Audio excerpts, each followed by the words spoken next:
అందరికీ నమస్కారం.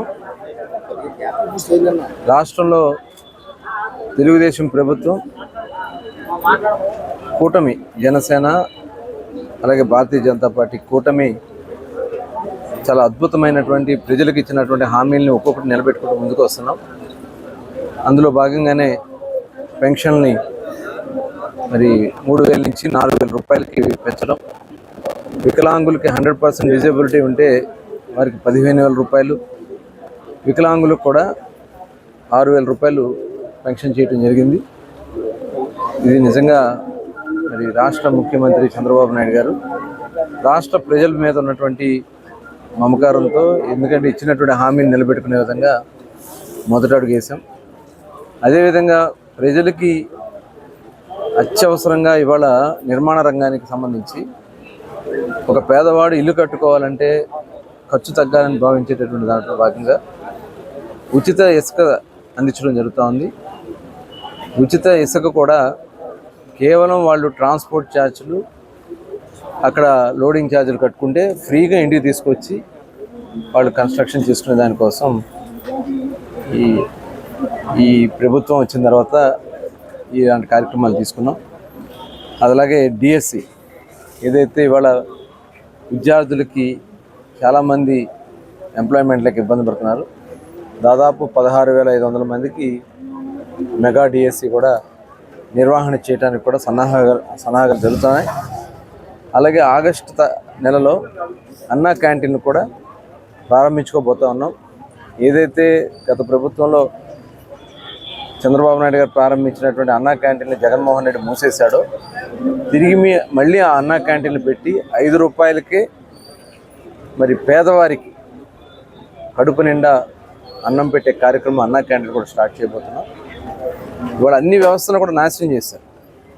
ఎందుకంటే ఇవాళ వర్షాలు కొద్దిగా స్లోగా ఉన్నాయి, వాటర్ మేనేజ్మెంట్ చేతకాక పులిచింతల కృష్ణా డెల్టాని ఇవాళ ఎడారి చేస్తాడు ఈ ముఖ్యమంత్రి. ఆనాటి ముఖ్యమంత్రి జగన్మోహన్ రెడ్డి గారు ఎడారి చేస్తాడు. పులిచింతలలో 30 నుంచి 40 టీఎంసీ నీరు నిలవబెట్టుకోవడానికి అవకాశం ఉంటే, ఆనాడు వర్షాలు పడతా ఉంటే ఆ వర్షం పడిన వాటర్ అంతా కూడా కనీసం ఆ పులిచింతల్లో వాటర్ నిలబెట్టుకున్నట్టయితే ఇవాళ మనకు దాహార్తికి ఇబ్బంది లేకుండా ఉండేది, పంటకు కూడా ఉపయోగపడేది. ఇవాళ కేవలం 1/2 టీఎంసీ కూడా లేదు అక్కడ. ఇంత దుర్మార్గం ఎక్కడ ఉండదు. ఇవాళ చంద్రబాబు నాయుడు గారు ఆ రోజు నిర్మాణం చేసినటువంటి పట్టిసీమ వల్ల ఇవాళ నిజంగా మేము వచ్చిన తర్వాత వాటర్ మీద చాలా చాలా భయపడ్డాం. తాగడానికి నీళ్ళు లేవు, వర్షాలు లేవు, కృష్ణానది రాదు. అలాగే సెక్యూరిటీ వ్యవస్థను కూడా అక్కడ పటిష్టం చేస్తాం. ఎవరైతే కూడా సెక్యూరిటీ అక్కడ వేరే వాళ్ళు ఉన్నారు వాళ్ళ మీద కూడా, సెక్యూరిటీ కూడా చూడాలి, అక్కడ నిలబడాలి. సెక్యూరిటీ ఫెయిల్యూర్, ఇది సెక్యూరిటీ ఫెయిల్యూర్ కాబట్టి ఎప్పుడు నిరంతరం మానిటరింగ్ చేయాలి, సీసీ కెమెరాలు వాళ్ళు ఫాలోఅప్ చేయాలి. అక్కడ అలాంటి వ్యవస్థను పెడతాం.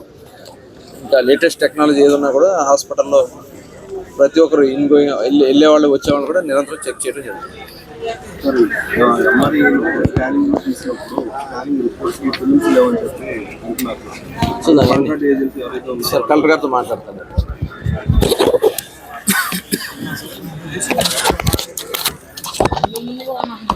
ఒక్క నిమిషం.